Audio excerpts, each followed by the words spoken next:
to another episode of Let's Eat Plants. We have a special guest. He's an entrepreneur and a hairstylist. Welcome, Payne.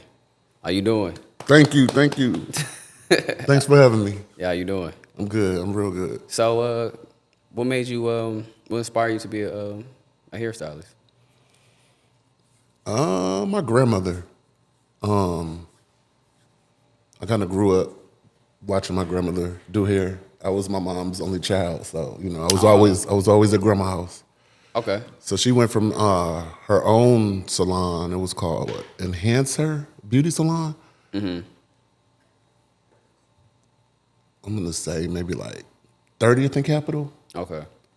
There's a little plaza over there, but then she also redid her basement and had her salon in the basement. So I used to watch her, and then she had a little mannequins. I used to steal the mannequins. Yeah. And mimic what she did, the little French rolls and finger waves, but I would hide it underneath the bed so nobody knew. Yeah, nobody knew. I did that for years. Okay. I practiced on my cousins and stuff like that, but yeah, I think definitely I got to give it up to my grandmother for even me to even be able to see. Sometimes you don't know if you like it if you don't see it. Right. Yeah. So you ever tell your grandma, "Hey, grandma, this is what I want to do," or you just never had that conversations with her? I think by the time she found it, it was underneath the bed at her house.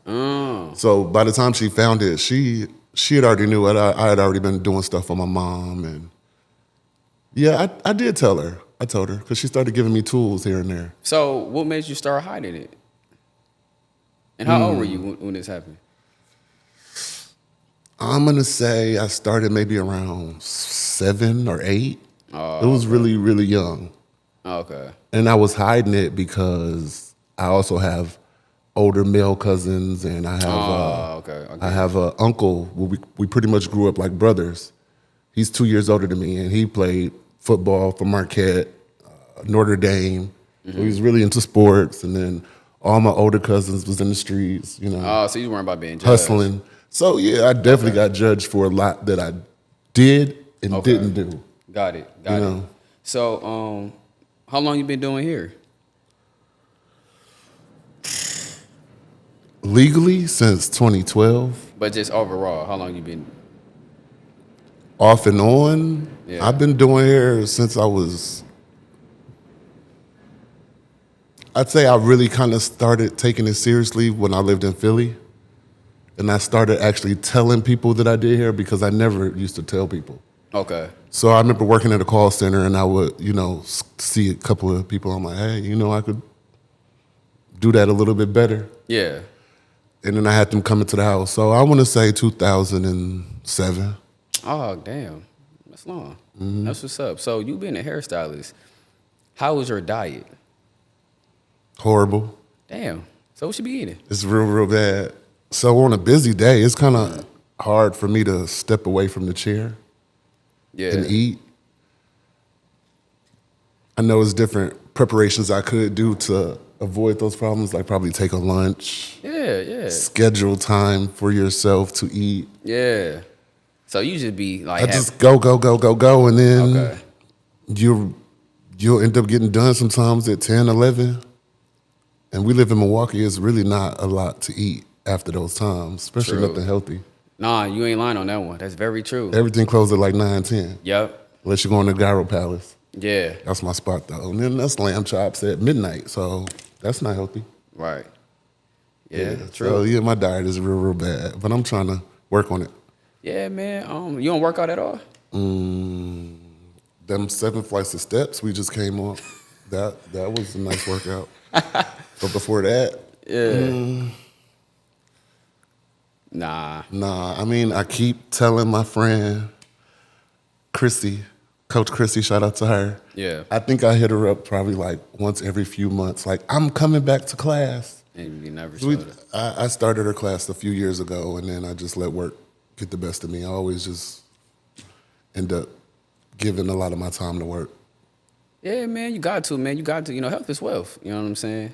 And I definitely encourage people to work out. And it be like that sometimes, with your schedule being busy. But yeah, man, do that, man. give you some suggestions on how to start. Like what you can do is get you a juicer. You know what I need? What? I need to know, what do you do? You know, that soreness that you get when you start working out, they say, okay, once you get past the soreness, it'll be good. I always quit. Well, so like, I ain't no fitness guru, but from my own experience, when you first start working out, you gotta take it slow. You know, you can't go too hard because you don't want to go too hard to the point where you don't want to go back tomorrow. You know what I'm saying? So do a little by little and just like let it build. So like if you run on the treadmill, like you can do like, okay, do 15. So then build your tolerance up to 30 minutes and 40 minutes. You know what I'm saying? Because if you just start doing 40 minutes off the gate, you running for the 40 minutes, tomorrow you ain't gonna want to come. Right. And then second, stretching. And that's about it, really. Just really taking your time. So by you doing like 5-10 minute walks, that's a start. But that 5-10 minute walk is gonna be, okay, you're gonna want to build up in 15-30. Yeah. It's all about taking your time, taking baby steps. Yeah, and then So maybe taking a walk before I even go to work. Yeah, That'll help. Yeah, but because you know, like I said, fitness is very important, man. Because you know, my father, that's how he passed away. How? My dad wasn't really healthy. Okay. Yeah, and he passed away last week. Fresh. Yeah. I'm really sorry to hear that. Yeah. So so I definitely encourage people even more, like take care of your health. Take that time, man, because that's very important. That's very important. So, before I even switch topics, yeah, man, get you a juicer. A juicer. That can help. Yeah, that can, like, I got the Nama juicer. You like you got money, so you can get. Do I? Yeah, I'm broke, y'all. Well, I shouldn't say it like that, but like, yeah, man, 'cause my juicer, I spent like $500, and it was worth it. I've been looking at the Ninja. Yeah, get whatever juicer. Okay. And just drink water and juicer. You can go on a juice fast. That can help with the sugar craves. You know what I'm saying? And, if you get rid of the sugar, you will see results instantly, and your energy will feel different, for sure. Yeah, from my experience. So, you only do women's hair? No. I think I specialize in women's hair, but I do some locks. I have some lock clients. Okay. I have a couple clients that I'll braid them. Let's say I'm not a braider, but they want me to do it, so I do it. Okay. Yeah, that's pretty much it. Yeah, so I do specialize in women's hair, but I have some male services. Okay. I do also have, I tried to push it a little bit, but Milwaukee is definitely a judgmental city. Yeah. And they also, it's kind of like a copycat city. They don't really, they don't do it until they see enough people do it. Yeah. So the male extended twist. So it's kind of, I add some hair. It looks really natural. Yeah. But this is on men, so a lot of times if they come and do it, they don't want to show their face. So I don't really get content of it. Because, some may be in the lifestyle already, but they don't want other people to think or assume that they're in the lifestyle. So if I let them take my picture, if I let Payne take my picture and post it, not only are they gonna know that this is not all my hair, but also they're gonna, well, why he went to Payne? You know what I'm saying? So yeah, I don't really get to promote a lot of my male services, but they out there. Oh man, that's crazy, man. That's ridiculous. But I applaud you for to keep still going, because most people would be discouraged and don't want to. You know what I'm saying? They'll stop. Yeah, I think that's also about passion. Like when you do something that you're passionate in, you got to make sure you don't let people kill that passion. Right. And you'll go a lot further. But when you do stuff for money, you'll probably quit. Yeah, I agree. Yeah. So I want to ask, what was the challenges you was facing while starting your clientele? Like I said, Milwaukee is definitely like copycat popularity for the most part, but it's definitely a boot camp. It do make you stronger. I think when I started, I was born in Milwaukee, but I also moved in '99 after my father passed. Oh, okay. We moved to Boston. So I came back in 2012 to actually push myself and stop doing everything else that I didn't want to do and actually be myself and chase the dream. So I went to Empire. So I remember telling people like, hey, I know how to do hair. And they'd be pretty much like, oh, what's your name? I'll say, oh, my name's Payne. Oh, I haven't heard of you. And they would walk clean off. This city is hard. So like, they would walk clean off. So basically that kind of showed me like, okay, go harder. And I did. Definitely did a lot of the hair shows. Oh, okay. And I don't know. I was Bob, I don't know. How old are you? 29. 29. Okay, well, there was a Bob season that went crazy in Milwaukee, and I was definitely part of that. You can't. Oh, okay. Yeah. People started rocking Bobs. It was. Okay. So, 2 last questions. Yeah. What's your advice for anyone that's trying to, like, start their own business as far as, like, doing hair and stuff like that? What's my advice? Yeah. For a business or a Or hair just doing stylist? hair in general. Just hair. Make sure that's something that you really love to do. And if that's something that you love to do, you cannot focus on any of the hate. You can't focus on any of, negativity that might come your way. Definitely find somebody that believes the same beliefs as you Yeah. and stick with it. Because I don't think you could do this by yourself. I definitely had Rhonda and Okay. Jazz behind me. Rhonda is the owner of Making Changes, the salon that I worked at. Okay. I still work there. But yeah, she pulled me out of school, Oh. Yeah. So she saw how talented you Yeah. were. She saw something in me. And, it's not always going to be easy. And a lot of times people try to jump out there and do things on their own, like get a salon suite. That's at least $150 a week. Yeah. At least most of the times. And you're building the clientele. So you kind of need somebody that will help you out when you don't have that $150 or when you only have one client for 2 weeks, Yeah. So that can kind of make you go other route or get a job or so whatever, Yeah. So I think definitely find a good team and don't do it if it's not something you really love to do. Yeah, for sure. So how can people get in contact with you if they want their hair done? They can follow me on Instagram.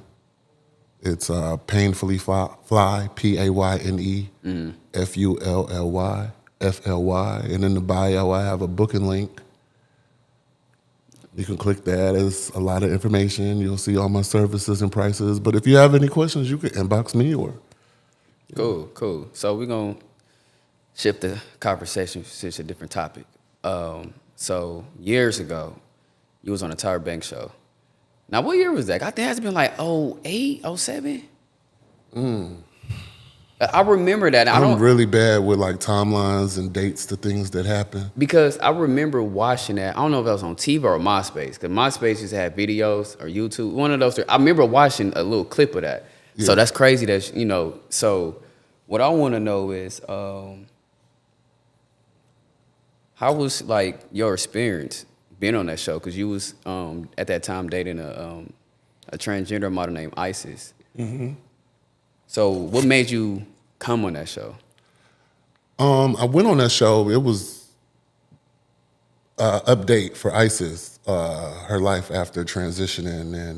And, it's basically her chasing her dreams. But we had went from being best friends to we started dating. Okay.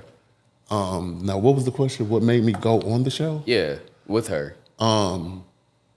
Well, the producers of that show, they kind of stayed on top of her story, and I think they saw the transition on her MySpace page from us just being friends to dating. So they ended up calling me and asking me if I would come on the show. And then they asked about how we went from just being friends to dating. So I told them the story about I had a dream, I got married, and I didn't see who was coming down the aisle until that person got down the aisle and took the veil off, and it was Isis, and they were blown away by the story. They were oh my God, did you think about marrying her? I'm like, well, I'm actually saving up for a ring now. Yeah. And yeah, they kind of made it really tasty to come on the show and tell my story. And I wanted to support her. Yeah. So I know when you was on there, you mentioned you was kind of like uncomfortable talking about your sexuality. Why you was uncomfortable? Like I said, I have a very conservative family, half of my family is real conservative. And growing up, they really weren't the most supportive about like maybe my mannerisms or, you know what I'm saying? Like I wasn't out doing illegal stuff. Okay. I wasn't out chasing girls. I didn't go outside play ball. I was the boy on the block with the best double dutch rope. You know what I'm saying? I was the boy on the block that was doing donuts and stuff on girls' hair. You know what I'm saying? Okay. So my cousins was just like, get him into sports, do this, telling my mom to do all types of stuff to like toughen me up. So that's another reason why I hid the fact that I did hair, and I did not want to go do certain things that would make them piss them off or. Got it.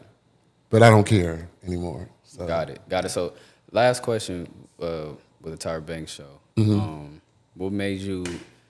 What happened between you and ISIS? Like y'all just like, it was like a mutual agreement of y'all breaking up or? Okay, well, during that time of my life, it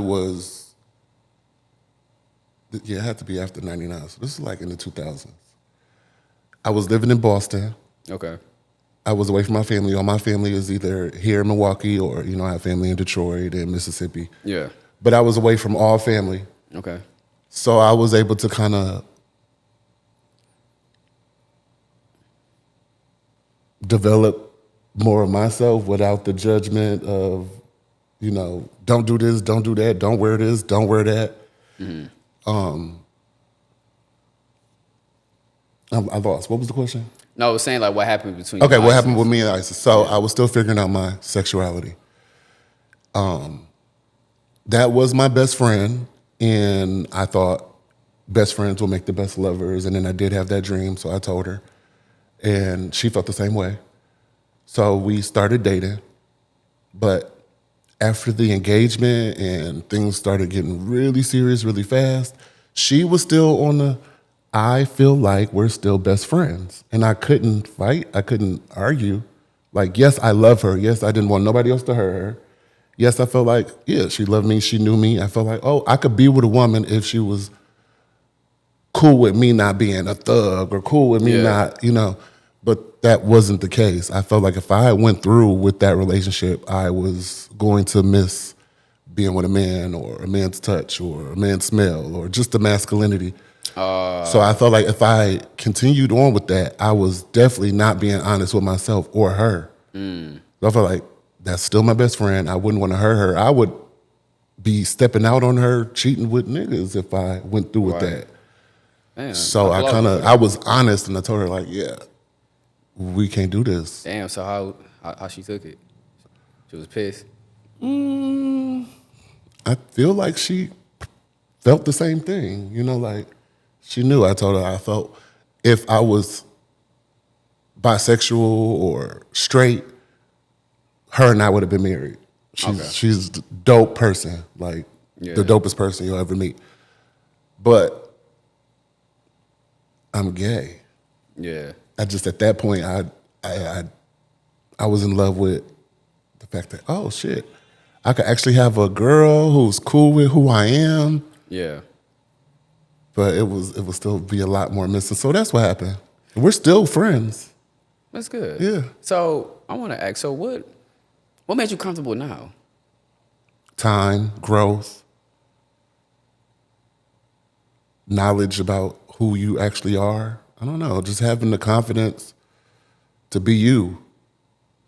Because anything else is definitely going to be unsatisfying, and you could be very unhappy pretending to be things that you're not for other people. Right.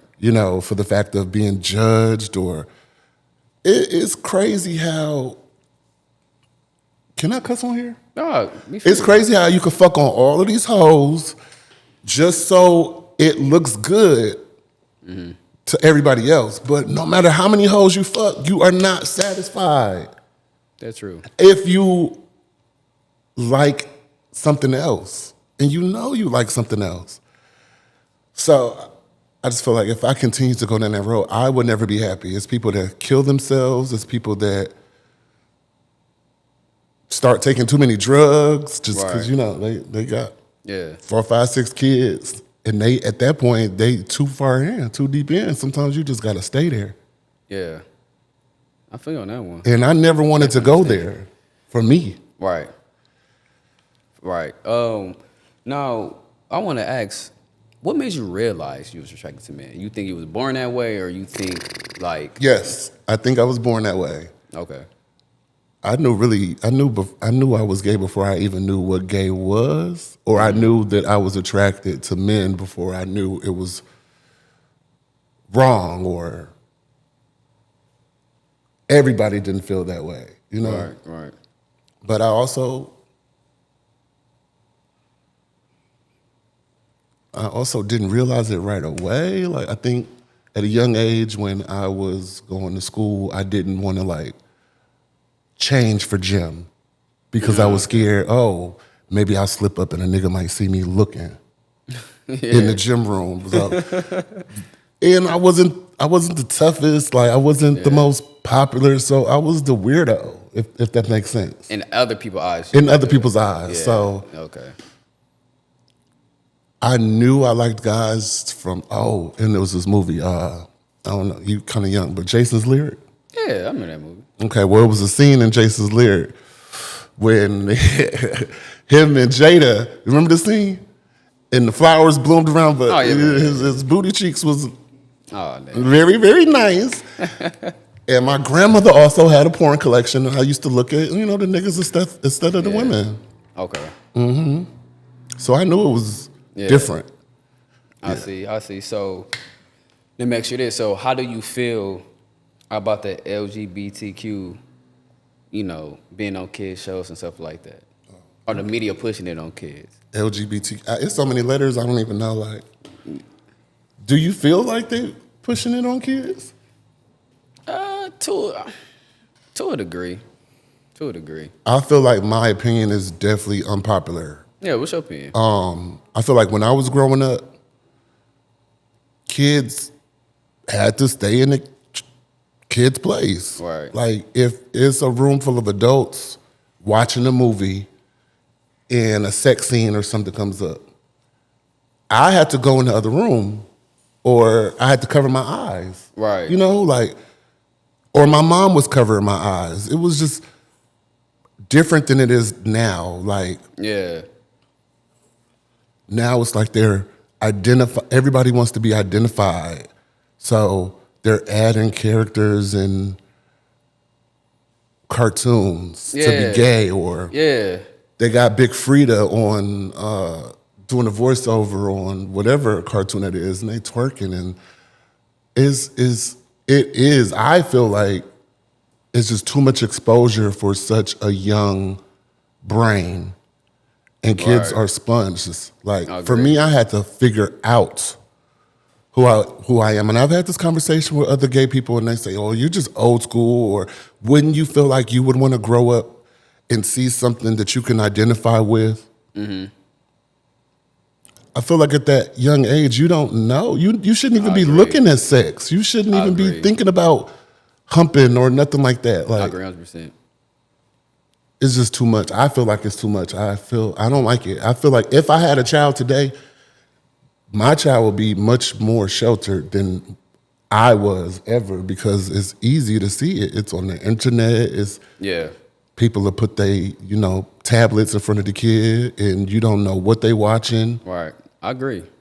It's just too easy, and it's too much. Yeah, I agree 100% with that. I think that kids should have that choice when they get older. I feel like forcing it on young kids a lot. More crazy. I feel like it's a catch-22. Yeah. It's a catch-22 because I don't know, maybe if it was around when I was little, I would be able to say, oh, that's me. Right. Or maybe not. It's just confusing because you don't know what you know until you know. Yeah, until you get older, you will know what you like. Yeah, for real. No, yeah, for sure. That's why I don't like it. That's why I personally believe you gotta let a person make their own choice. Like you shouldn't push religion or nothing on someone. Let a person make their own choice. You know, so yeah, it's a lot of exposure to a lot of different things. Definitely. And I remember, we were talking. You mentioned how some men would be intimidating because of your sexuality. How do you deal with that? It's weird because it's like they're intimidated sometimes. Like I've lost a couple of clients because their boyfriends were just unsure. Like, are you sure he gay? What? Yeah. How long you know him to be gay? I don't know. Like it was cool until they saw me, or I don't know if I'm just not feminine enough for you to believe that I'm gay. Like, but yeah, they have made them stop coming to me. That's or crazy. Yeah, it's so weird. I'm like, okay, so I don't know. Like, do I have to make they men feel uncomfortable for them to feel comfortable? Yeah. Like, oh, you is fine. Like, do you want me to get cunt for you to actually believe like this? I am who I am, and I'm not trying to sleep with your girl. Yeah. Because I don't look gay, and I don't know what people think gay looks like. But gay does not have a look. It doesn't. It could be some people you think it's not gay. They be gay. There's some people you think no, you're right on that one. Yeah, I can't. And there's some people that look gay, act gay, and they are not. Right. I agree. 100%. I agree 100%. I think that's just men's been insecure, and then they not being comfortable with their own sexuality. That's what I think. That, or their pockets, or they have no control over their life, so they have to control something. Right. Or they might be attracted to me. Yeah, no, for sure. That's what You know I what I'm said. saying? Yeah, no. I can't keep. I'm gonna be tempted. No, I feel you on that one. I definitely understand where you're coming from on that. So, like, in your opinion, like, why do men keep that sexuality on the down low? Because, before you answer it, I witness a lot of women that I personally know who experience that. Or I'll be on Facebook, certain men get exposed. And I'm like, damn, I never thought that. So why do you think men be, keeping a sexual preference on the down low? I feel like a lot in life, you should keep your business to yourself anyways. Mm-hmm. I don't feel like being on the DL is a problem. I feel like living a whole nother life and lying to a group of people, whether it be a wife, your kids, and you living another life, I feel like that's a problem. I feel like that happens a lot because of being judged. Yeah. And I know we talking about all over the world, but we in Milwaukee, and a lot of us come from conservative families from the South, or we got a lot of I think we all probably got a major drug dealer in our family. You know what I'm saying? With a lot of clout, and you don't. Right.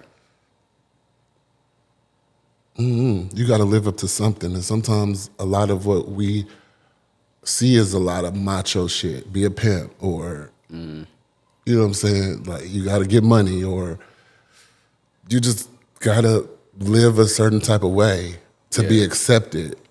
Yeah. And I feel like sometimes people end up living their life just to be accepted. So you say you don't have a problem with a man being on the down low. Why is that? I feel like what you do is your business. No, what I mean by down low is just that they mess with women and sleep with men. That's what I'm talking about.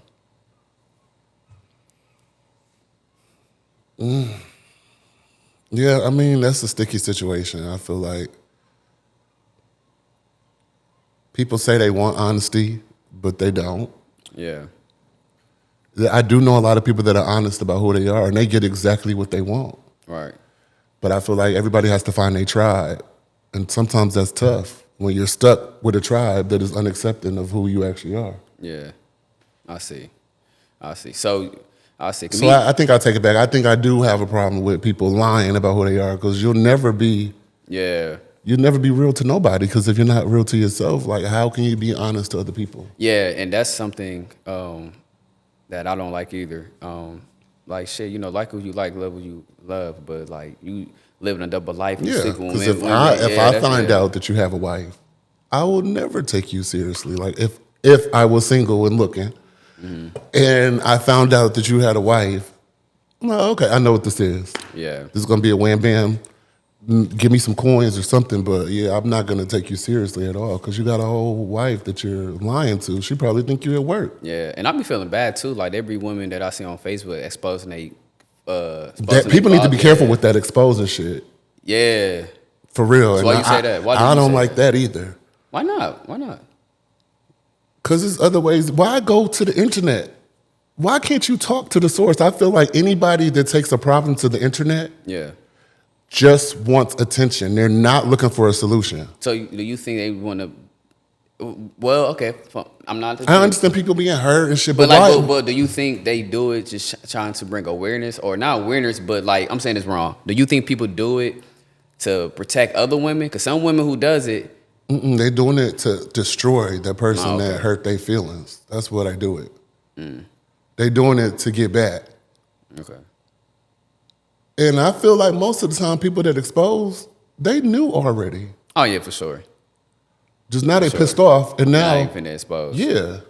Yeah.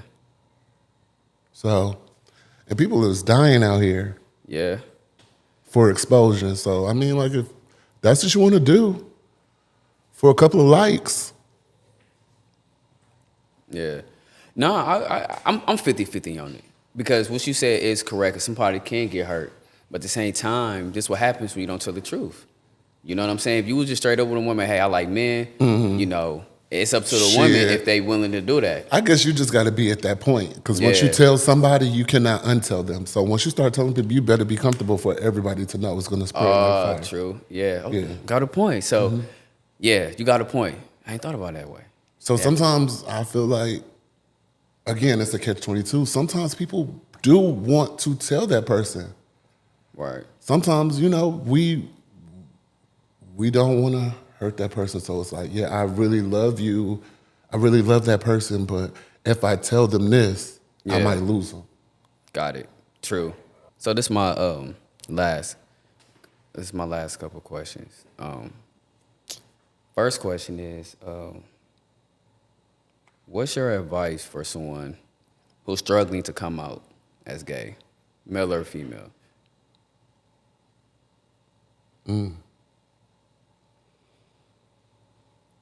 I would advise them probably distance themselves from who they're hiding stuff. Like for me, I feel like a lot of my problem was my family, but I did move away from my family, so I was able to kind of learn more about myself. Okay. So I don't know. Maybe if you can, what they say a lot of times when you're trying to advance, you gotta like seclude yourself, pull yourself away. So maybe pull themselves away and educate themselves for better development. I don't know. Okay. I think that would be my advice, especially if they're married. Maybe you should step away from that marriage and figure out who you are. Yeah. Sometimes you might not even be gay. Just like you thought you were straight and you wasn't. Yeah. Sometimes maybe you just want the experience. I see. Because, you know, a lot of people, a lot of people struggle with that. And that's one thing I really admire about you, that you comfortable. It took a long time. Yeah, I definitely applaud. It took a long time, and it took being exposed to other people that are like me. Yeah. And a lot of times people. So do you have a problem when people be like, no, you can't be born gay? How does that make you feel? How do you know you can't be born gay? And how do you know I couldn't be born gay? So that's we can have a whole talk about that. So I feel like you don't know. Yeah. And it's wrong for you to say that because just like people are born with an extra toe or people are born blind. Yeah. You can be born gay because before I even knew what sex was, I knew I was attracted to the same sex. I didn't learn that from watching no television show. I think the first gay person I saw on TV was probably RuPaul. Oh, that ain't been a long time. Okay. But it wasn't as splattered all across the television internet as it is now. Yeah. I see. So I feel like since it isn't, I know I was born gay because I didn't see that. Yeah. I feel like a lot of people now that might think they are or young, they see that. So they might not be that. Yeah. So now it's gonna get a little tricky. Yeah. I see. So this is my last question. I know you're a big sneakerhead like myself. Mm-hmm. I love clothes. So what's your top 5 sneakers? It could be anything. Top 5 sneakers. Yeah. Okay. What you got on now? That's them. Oh, these is Mischief Timbs. Oh, I thought some Louis Vuitton shoes. I'm like, dang. No, Louis Vuitton got a Timberland, but it don't look like this. Oh, no, they slick. But I do like Mischief. I like stuff that not everybody else wear. I feel you on that part. I like to be a little different. Mm-hmm. But I think I would do Jordan 1s.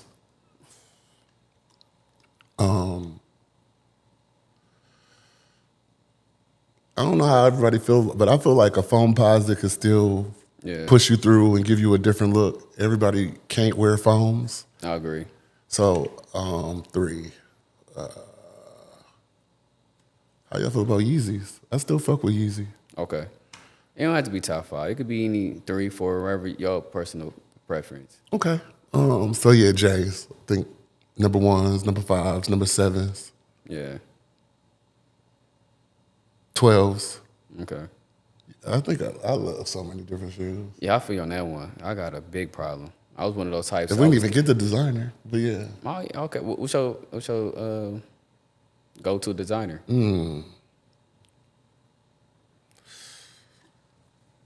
That's I don't have a go-to designer. Okay. I don't have a go-to designer. So, and I should have asked you this. This is definitely my last question. And this one I should have asked. How do you deal with, how do you juggle, being an entrepreneur and also, like, no, I'm going to make sure this all wrong. Let me rethink this. I'm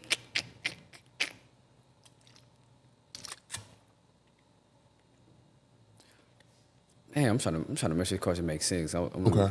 So basically, what I'm asking you, I'm overthinking this question. Basically, I'm asking you is, you've been an entrepreneur, and things you went through in your life, and stuff like things that you went through your life. How do you deal with your mental?